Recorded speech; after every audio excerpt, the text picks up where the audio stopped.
story Chris Demm just had in the Demm report about a woman who was involved in a robbery at a convenience store. She wasn't part of the robbery, but as the clerk had been shot and laid there, bleeding, dying. Ultimately dying, yes. The woman disabled security cameras and stole lottery tickets. So now she's in hot water. She's that's theft. Trouble. Of course, that's theft.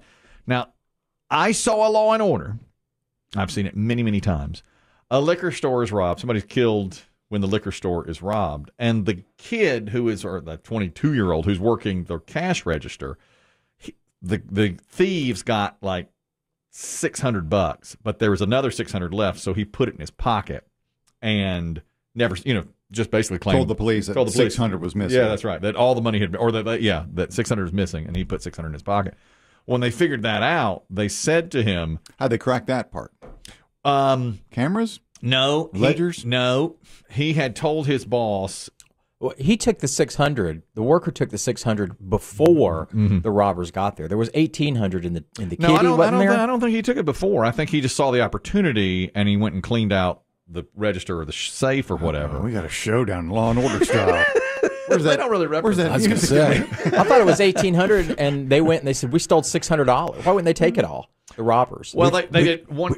One of the robbers got killed, so it was assumed that he had the money and spent it already after he got killed. Which aging shut-in has the correct version? I thought the worker Find took out in moments. 100. Dun, dun.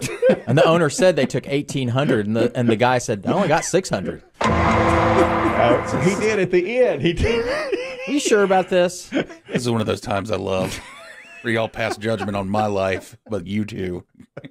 Look at Biggie. He doesn't leave.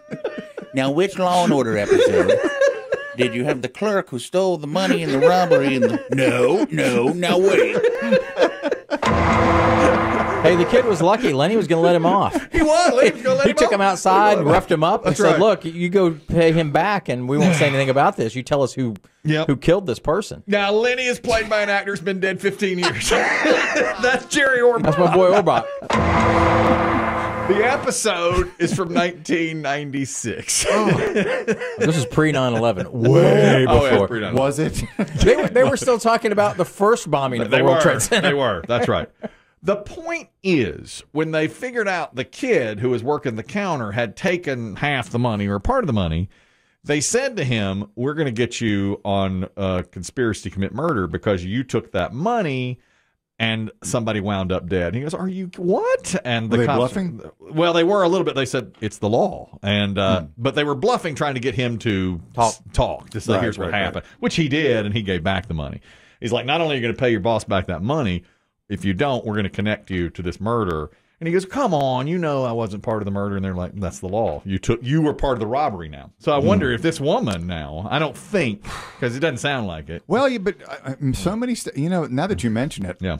It was connected to a murder. Almost so many states now say that in the commission of like a felony, that so she didn't commit. If somebody dies, then everyone can be charged with murder. But I don't know that. But she, I mean, the bad guys had left the scene. But they could connect her to the more serious crime because now she's part of a robbery. She's there with the guy waiting for the ambulance and starts ripping off scratchers. Lottery yeah, tickets. exactly. It was. But even though she really wasn't part of the murder, she now, at least according to Law and Order. Yeah, but you put yourself into it. That's right. What if she taken like, pork rinds? Well, again, same? Yeah. Well, I don't know. This kid took $600. Pork rinds. You know what you're getting. When you steal lottery tickets, you may be stealing more than that. Oh, she could be stealing $1 million, couldn't she? Correct. Could be. I mean, to get the Powerballs or the Mega Millions. I cashed in my lottery ticket the other day, by the way, the $20 one. You did? Wow. Finally. How'd it go? So much easier than I expected. Was there sweat on your upper lip? Yeah. As you approached the counter. Yeah. So much Buying easier your first condom was easier. I'll tell you.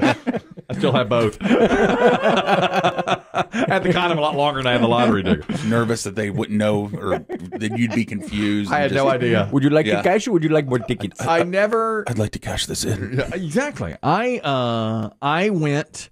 We got it for Christmas. Okay, we were doing Dirty Santa gift exchange. Yeah, and we wound up with a couple of lottery tickets. Well, one of them paid off $20, and I said, "Oh, winner!" Yeah. And I didn't even know. I had to teach my wife how to scratch because Biggie just taught Chris Demm how to scratch. Yeah. and take your dime. And He's scratching, she's scratching. I'd never bought a lottery ticket before, and it paid for $20. And so I said, and my wife said, take it to get it cashed in. And I said, I don't know where do I go? Where do I go? And Biggie told me any convenience store that does the lottery. So now you have to get on a bus to go to the train station, to go to the Capitol, to go to the lottery office to get your $20. $20. Can I get one of those big checks? No, you don't get a big check. I walked in there, young lady behind the counter, and I held it up and I said, I've won $20 legally. Yes, I said, this is, and she goes, let me see the ticket. And I was like, well, and I tried to point out, here's where I matched. There's 2 sleds. So there's 2 sleds, and there's 2 Rudolphs. And she goes, just give me the lottery ticket. And I was like, but you need to. That was it. Yeah. Boop. Here's your $20. Anything else? Yeah. And then I feel so bad about this. I feel so terrible. It was freezing cold. Mm-hmm. I walked out. This guy came up to me and said, excuse me, sir. And I said, I'm sorry, I don't carry cash. Oh my God! I That was noticed through the Jesus window. Christ himself. Oh my God! It was. I could have. I just had $20. Somebody just handed me $20. I didn't. He saw Right it happen there. through the window. He saw the transaction. A literal Bible lesson. Yeah. That is And you fail. so awful.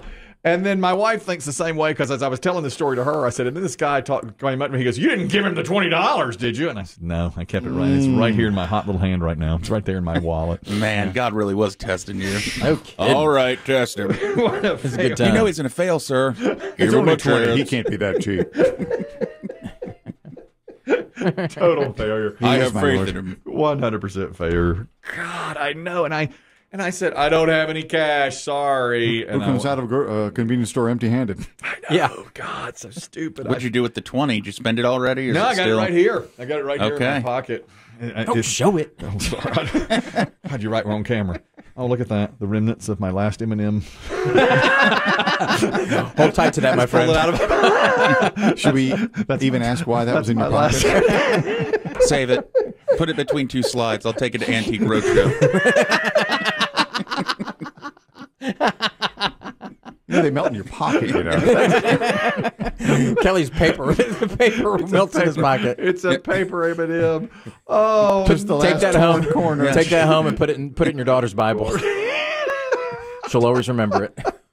oh my God. Save this. I remember my That dad. was the day I turned away Jesus. My last M&M wrapper. No, I've got my $20. I right lied there. to Jesus. I got my 20. I didn't. I lied when he came. I said I just don't carry cash, and there I had just been handed $20. Yeah. I really felt awful about that. It was Instant karma.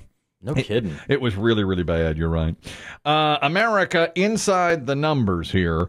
What percentage of Americans feel confident using a screwdriver? A guess on that, Dave. Well, confident. Screwdriver. Confident. Yes. There's so many things to consider. Of course, you got your regular Flat. Phillips head. And sometimes you get that little star one that I don't know what it's called. Let's move to Biggie. So I'd say, and then you got the size of the screwdriver, you don't know. how big's your screw. Right. I feel like screwdriver, to me, I'd be most comfortable with that. Me too. I'm not comfortable with a hammer. Really? Yeah, a drill freaks me out. Drill I can't do. How about a drill screwdriver?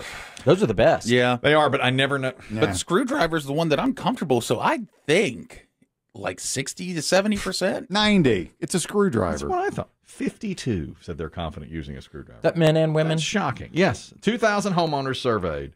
What are you comfortable using your screwdriver? Only 52% said yes, I'm It's confident. literally the only thing I can do, other Me than too. a box cutter, that I'm confident. But it depends on what you're screwing. Well, you've said that a time or two. You're being tested. Well, you don't want to strip whatever you're I know.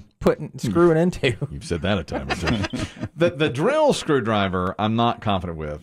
No, but that's above my pay grade. Yeah, so I just use the I regular. love the drill screwdriver. It's great. Chris Demm and I put together an air hockey table using one time. You have yeah, to. You'll yeah. rip your arm off screwing those screws in by hand. But we didn't charge it properly beforehand, so it took us like 6 hours. I had to go to Lowe's to buy it. It wasn't charged, so we'd charge it for 15 minutes, then use it, and then charge it again. Which one of you made that impulse purchase? That's pathetic. We were at Now out of business sporting goods store. That's right. We were at a big old, huge sporting goods store. You remember this? Now this was 1999, and I said we had done 2 weeks of this show, and I said We're going to make it. Had you met your wife yet? No. Yeah, that's a before wife purchase. And I don't know why we were even in the We sporting were on the goods store. fast track. We were. And we were in the sporting goods store, and there was an air hockey table. I said, man. You like air hockey? Were we getting hockey stuff or basketball gear? I don't even know Or why we were football there. I have gear? no idea why we were there. Yeah. But we bought an air. I mean, I saw it, and it was, you know what happened? It was $499. I said, I'm going to buy it. Put it in my basement. I had a new house. I'm going to put it in Oh, my you basement. bought a house. I know. Okay. So we got, and it rung up for $399. And the person ringing it up looked at me, and I looked at them, and she just like, Test him. It's another incident. I know. All these tests through your life, you've always failed. If failed that memory one. serves, she just kind of motioned toward the She door did. with her She's head. like, she goes, growing up. Take Yeah. it. So we did. Go. Got $100 off. So, okay. I'll take it. We were playing that night. We were. And 8 short hours later. Yep. I said, maybe we should stop by Lowe's or Home Depot and buy it. He goes, yes. And we did, but it wasn't charged. Wasn't charged. And then we'd go watch TV. The diesel came over. Yeah, diesel came Straw over. came over. That was fun. That was a really great night. Well, it was. That was fun. I had that hockey table until the day I got married, and that was it. We didn't have the air Bosom hockey. buddies. Yeah, but it was so much fun. It was. It was fun. We had the triangle puck changed the game. Remember that? Yeah, it was a triangle. Oh, puck. wow. It was awesome. It bounces less predictably. Yeah, and it goes off the boards different. It was so fun, and man, that was really a lot of fun. I should get. She made you get rid of it? It was a. It joint sounds bad when you say it like that. I think it was a mutual decision. We moved into a house that didn't have a place to keep it, and so I was like, all right, so we got rid of it. But Air it was hockey table stays with the house. it was very fun. It really was for a long time there. We're most confident using screwdrivers. 52% say I'm confident. That's the easiest That's the tool. easy. Next is pliers at 47%. I think I can use those. Yeah. Wrench 46, and then it goes down from there. Where's Wrench- hammer? Hammer was down 44%. Wrench is hard figuring out which wrench you need that fits the bolt or whatever you're using there. You know what I love? One of those. What are they called? Ratchet? Yeah, I love those where you can go one way and it will not loosen. But That's your ratchet I set. love the ratchet set, but I don't have them. But I love them when people bring them over. Oh yeah, Well, maybe for Super Bowl. You know what I have maybe. Bring your ratchet. in our toolbox? I think I have. I lost count. I bet I have 100 of those little Allen wrenches because they Yeah. come with pieces of furniture Yep. or chairs that you have to assemble or desks that you have to assemble. And you think, I'll use this someday. Exactly, and you keep it, and then I've they got never 100. And then they never don't fit. fit what you want. I know. Yeah, they're all slightly different. So You have to true. buy the thing that has all the different size Allen wrenches on it. You can pull them out like a Swiss Army knife. You know what's funny about that? I have that, and then sometimes I have the English version. There's a metric version too. You know, there's two different versions of And it. some are square and Yeah. some are that little tiny. star-ended thing. I know. I'm not pisses very me good. off. We're not men here. Yeah, there's no men in here. This is goes right hand in hand. A plumber in Dallas was working at a woman's house, and he parked his tractor behind a woman's car in her driveway, and she went into a furious rant, which he caught on camera. This lady had just came outside and backed right up into the tractor. She knew it was right there. I gotta go to a doctor's appointment. Don't Get spit in my out face. now. Ma'am, we're gonna move it. Can you give me 2 seconds? Doctor's appointment. Can you give me 2 seconds? Get on that thing and move it. Okay, but you backed up into it on purpose. Why'd she back into it? She did it on purpose. She was having none of it. Now, in fairness to her, he was parked right in front of her driveway, and she had to go to, if you heard that, a doctor's He appointment. did have time to whip out the phone. Yeah, no kidding. If you'd give me 2 seconds, I'm Make a recording TikTok. this. I mean, that was kind of douchey on his What a part. good boy. Like and subscribe. Backwards peace on. Like and All subscribe. right. Click the little bell in the corner. Sideways, backwards peace on. Okay, what a great point. I mean, come on. I believe he's what we call in the business Big Dickener. Yeah, he is. He is a big dickner. You're right. He's filthy. He had time to get that out. He could have Hang moved on, his hang tractor. Get on that thing and move it. Swipe. I know. He could have.